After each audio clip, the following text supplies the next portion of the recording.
Hi and welcome back. Today I'm excited to be here at LTCC's library, and it's great to talk to Melanie Chu, who is our Director of the Library and Learning Services, and she's going to talk today about all the great things that she and her staff does for our students and of course for all of you, our faculty out there. So Melanie, can you start off by just talking a little bit about all the services that you provide for our students? Sure, Scott. Hi everyone. We are in the Library and Learning Services. We have a variety of different services to support students and instructors. We have our traditional library collection, books, magazines, newspapers, DVDs, research databases, and in addition to that, we have our textbook and reserve materials. So students can check out a textbook for 2 hours for library use or for the whole quarter, which is a great resource for our students.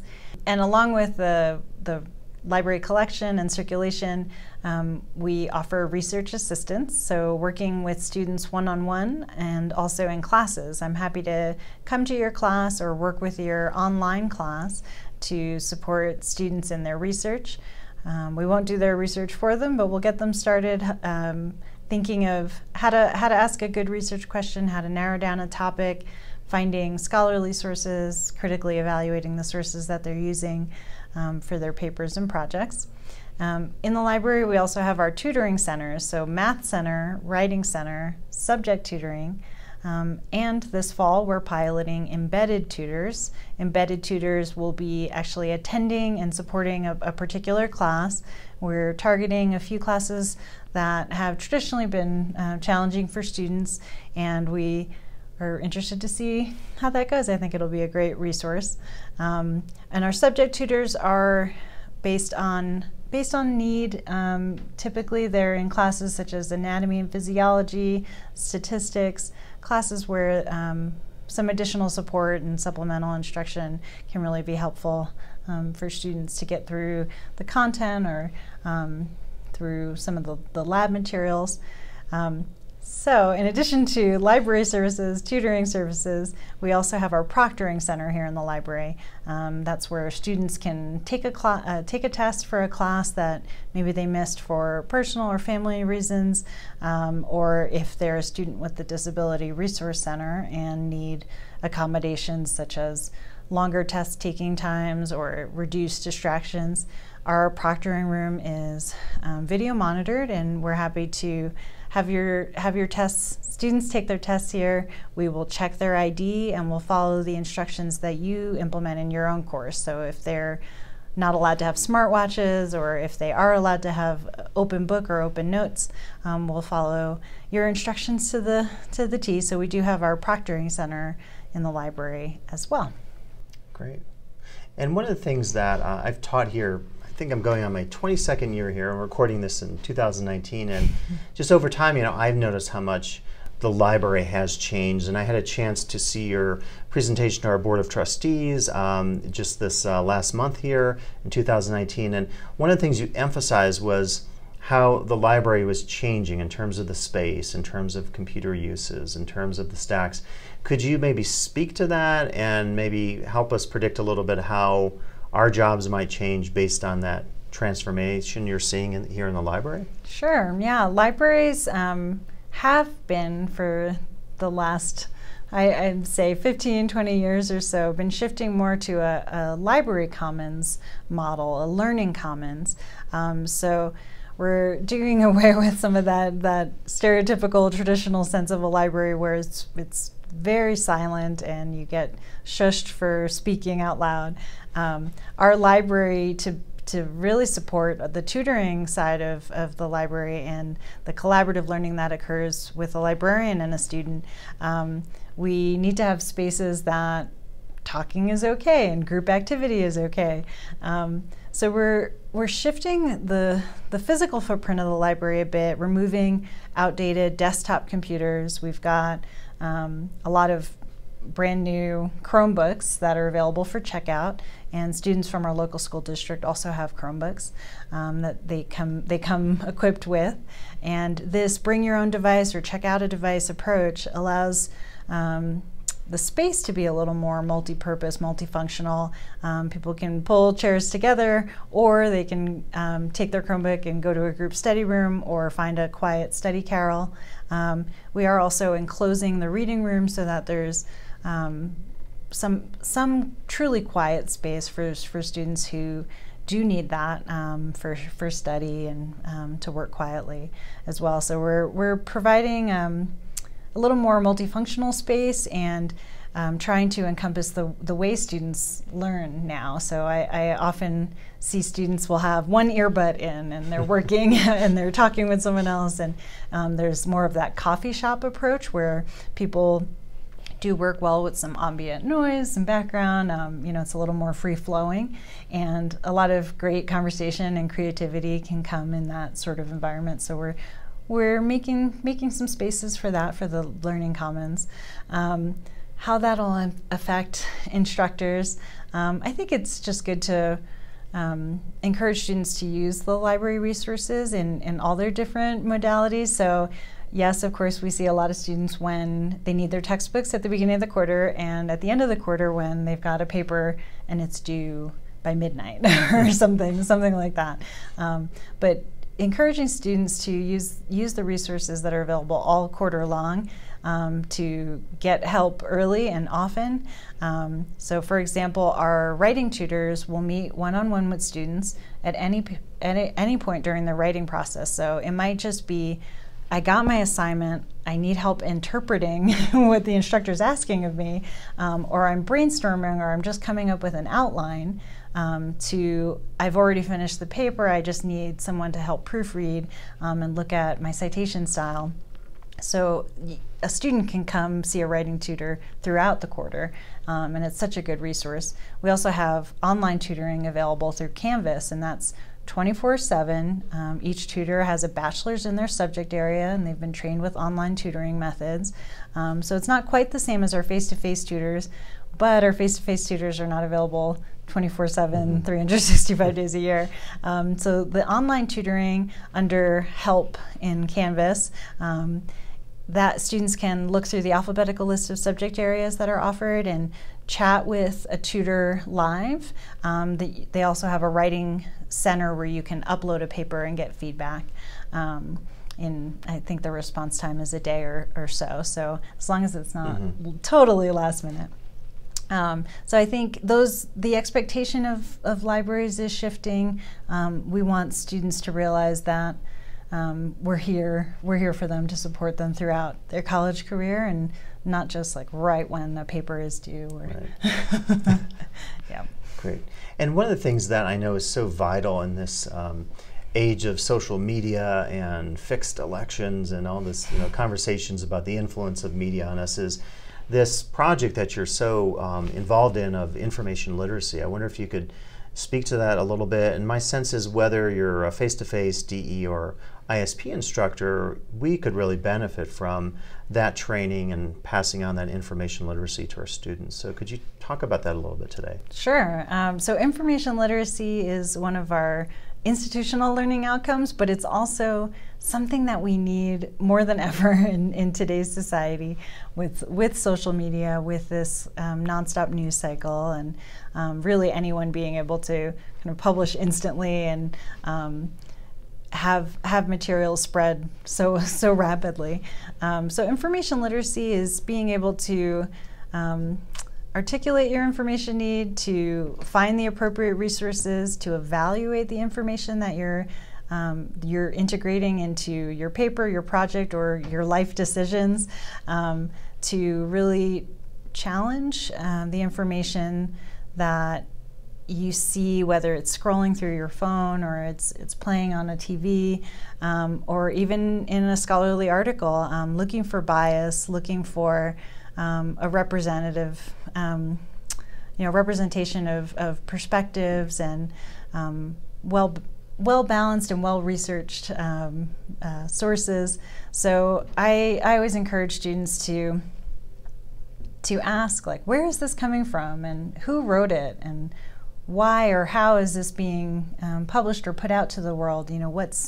is it a paid site? Is it sponsored content? Is it clickbait where you just see this really inflammatory title or something, and it drives that usage?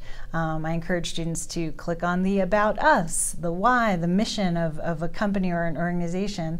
And when you can't find an author or a responsible source that it's coming from, to think about that. Like, okay, if there isn't an author, then where is this coming from, and who's responsible for it, and can I find other sources that help triangulate this information, that help verify it? Is it being talked about in other media sources? So I think it's so important to be able to teach our students the same critical thinking that we develop as scholars, to teach them as student scholars to question everything and to challenge authority and to challenge really everything that they're reading and taking in. And it's not just for their degree.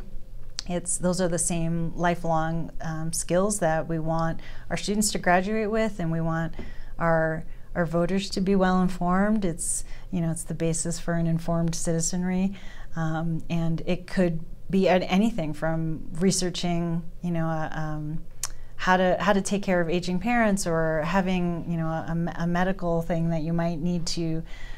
You start going down the Google rabbit hole or the YouTube rabbit hole, and you need to be able to really critically look at those sources and piece together what kind of information you're making your decisions on. So I think that's more important now than ever before. Oh, yeah. I often say it's for all of us important to have these kind of life skills and to more critically think about the information that we're all taking in on a daily basis.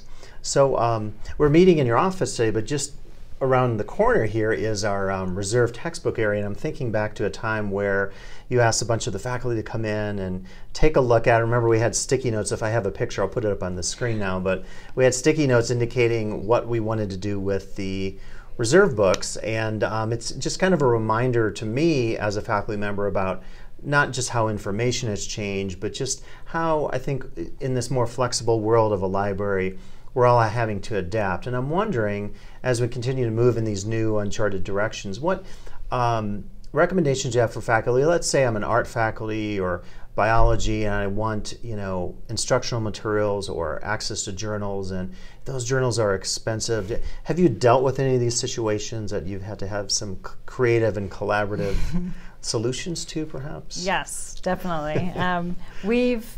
We've been really fortunate to partner in the library with departments to help bring access to students for things like Ceramics Monthly. It's a magazine that we subscribe to. We've shared the cost with the art department, the cost of subscription. We keep the current editions here, and the older editions are in the art department. We've worked with Anatomy and Physiology to get a grant to buy these really expensive arm and leg models, these anatomical muscles and tendons, so that those models are here in the library on reserve when they're not being used in the classroom. And there are periods throughout the quarter where students come and check out an arm or a leg, and they check out a group study room, and they work collaboratively. They take it apart, piece it back together, quiz each other on it. It's really great to see, but that's something that we wouldn't have been able to buy just on our own in the library. So it does take some collaboration and some creativity. It's always helpful to hear what faculty are working on, what kinds of materials they're using in their classes that they want students to read for supplemental research, or any sources that you know as an expert in your subject area. This is something that's like really a critical work in the field, or up and coming material that I think addresses a lot of different types of research. If there's something that we should have in the collection, I'd love to hear from faculty that helps us really be more effective and strategic and using our limited collection funds to buy materials that we know that students are going to use, and that it's really directly tied to the curriculum. It's supporting their research and their learning. So we love getting bibliographies or links or recommended resources. And not that we'll be able to buy everything, but we can, that information is so important. It helps us advocate for, additional resources, helps us look at the bigger picture of what the library needs to do to support students, both face-to-face and distance ed and incarcerated students. So one thing in particular that we're looking at right now is our media collection. Faculty traditionally have asked us to buy DVDs and, well, formerly VHS tapes and now DVDs.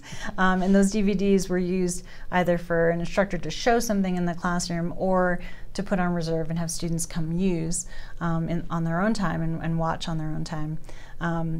Those same films cannot be streamed onto a Canvas course for copyright reasons and fair use reasons. So now when an instructor is taking their face-to-face class and translating it into an online class, they need to look for ways and resources that are freely available. Maybe they're open education resources or videos that have been designated for reuse. But I'm interested in moving the library towards a streaming media collection where we would have basically a database subscription to academic films in different subject areas, and then those same films can be used simultaneously by multiple students anywhere, wherever they might be taking their class. You might still use it to stream in the classroom face-to-face, but you might also be embedding a clip or a whole film into your Canvas class for students to use.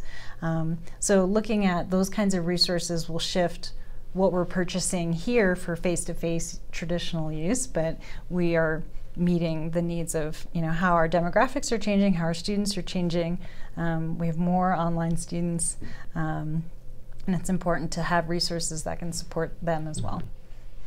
And you've covered a lot of this already, but it makes me think of just how I was recently meeting with our Office of Institutional Effectiveness, and we were talking about how our FTS space has changed, and like over 20 years ago, we were just teaching face-to-face classes, so there were different needs in terms of library. And now as you look at our chart, at our pie of our FTS, it's like our face-to-face numbers have dropped, our GE have increased, and of course our ISP have also increased. So do you see that like changing the mission of the library, and do you see it changing how maybe we work with you in terms of our classroom needs now that we're having to think about 3 different modalities of teaching? Yeah, yes, definitely. Keeps us all on our toes all the time. We have a pretty good model for supporting face-to-face students. We have strategies and techniques that we're exploring for distance education students. So screen capturing, for example, when I'm showing a student how to do a database search, being able to share my screen or video capture my screen so that they can then replicate and do that same search on their own wherever they may be. And embedding those videos or screen captures into Canvas. Having a lot of libraries have chat reference where you can, chat online with a librarian in real time and get some support that way. So looking at a lot of different modalities to offer the same traditional services, but in these different formats. I think an area that we're really just starting to explore is how to support incarcerated students in their research projects and their information literacy. These are students who are using primarily correspondence, so a lot of paper and mail to get their associate's degree. They don't have access to the internet or to research databases. So looking at their research projects, how we can support them and still ask for the same sorts of skills and learning outcomes that we want for all of our students. So for incarcerated students, I'm working on a project right now where we've taken their philosophy critical thinking research project, and we're providing like a set of activities and resources for them to work through on their own that help to brainstorm a topic, break down a topic, think about keywords, think about how different disciplines may approach the same subject area, and then be able to leave the library a voicemail. So that'll cut down on some of the response time with traditional mail. And the voicemail will give us those keywords, the research questions that they're interested in, and we'll be able to send them some resources that are appropriate for that topic. It's a little different than what we would do face-to-face, but I wanted to capture when we sit down with a student face-to-face, we get to do those things. We get to ask those questions and encourage students to go maybe from something really broad to something more focused, and figuring out what they're interested in and why, and how that might be represented in research. So we're going to be trying that this fall as well, and I hope that leads to, better supporting ISP students and their research.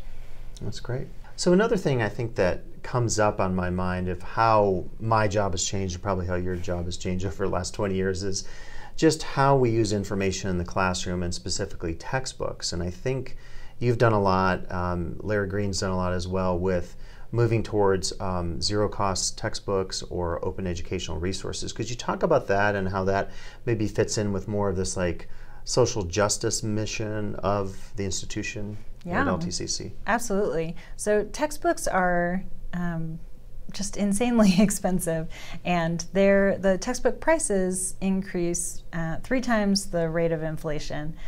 Students, when faced with $200, $300 textbook costs just for one class, or costs that include an access code that is something that a student can only use for that quarter, and we can't purchase it in the library. It can't be used by multiple students.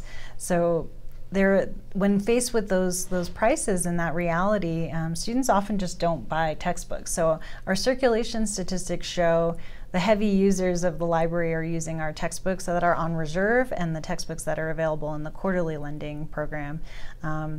That means a lot of the library's resources, instead of buying supplemental materials or streaming media licenses or research databases, we're directing our money to purchase textbooks where that's just not sustainable. And given the way publishing is going, textbooks are often, they're edited just a little bit, changes some page numbers, maybe update a chart or two, and they issue a new edition. They bundle it with an access code or with other materials that could be useful but are often not used by the students. So all these different things lead to these unaffordable, unattainable textbooks, and that's especially important considering our students. And our students are often working full-time, often have families, have other needs, and when choosing to buy groceries or buy a textbook, of course you're going to buy groceries. So something that has been a growing movement in higher education is this open education resources, OER, and shifting a lot of the degrees to zero cost to be able to get, for example, at LTCC, you can get a math degree without having to purchase any kind of textbooks or course materials or math labs.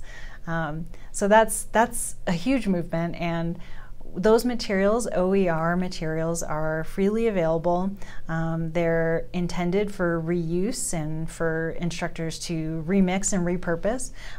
They're often web-based. Sometimes there is a print textbook for lower costs. Something like a textbook from OpenStax might cost $20 or $30 instead of $200 or $300, and then that same textbook is available online. So students who are working, the graveyard shift at a casino can read their textbook on their break, or they can read it while standing in line at the grocery store.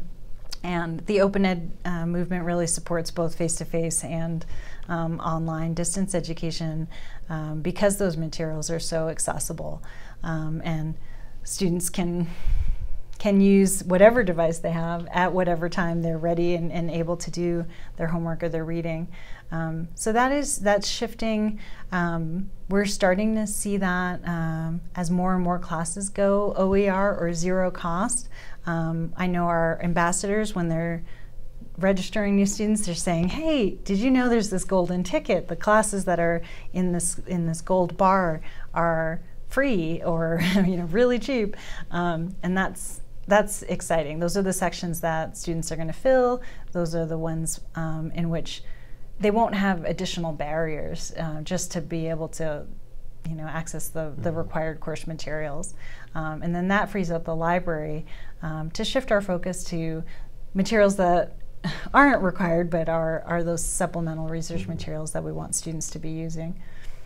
It's just a real reminder, I think, of how when we think about a student's education now, in the old days we just talked about the cost of tuition. Now we think about the cost of books and housing and transportation, and particularly at our Promise program, we're launching a lot of additional supplemental financial aid where we're talking about, we're giving them $100 a quarter bookstore voucher for their textbooks and supplies. We're giving them a free bus pass. So I think you're definitely in line with this line of thinking where it's like we can't just think about the cost of tuition. I mean, it's very expensive for our students, and we live in an area that I think people stereotypically think is very wealthy, but our typical student, right, is not wealthy. And so we have to remember that when we think about all the services that we provide. So I just commend you for having that progressive agenda here going forward. So whatever it takes to get students to succeed, and we don't want to set up barriers when we should be knocking them down. Right. So something I've been working on is reducing fines and waiving fines. As long as a book comes back, I don't see a reason to be penalizing students for that. Life happens. So kind of finding that balance of, yes, you definitely need to return this expensive textbook, but it's so that we can provide it to other students that are in need as well. And students really resonate with that, and I think they find the library more approachable rather than like, oh, I can't borrow something because it's just, I'm going to be charged for it and or penalized for it, and that's not the look we're going for. Right. We really want to be accessible and supportive of students, and if that means waiving fines, that's okay with me. That's great. I think everyone will certainly appreciate that. Well, Melanie, it's been great just talking with you today, and I just appreciate everything you do for our faculty, our students, of course, and I know that you'll be happy to talk to any of our faculty out there if they want to stop by, or any of your great staff who work here tirelessly helping our students and faculty out. So just, again, thanks for taking your time today and talking about the mission here of the library and learning services. Thanks, Scott. You're welcome.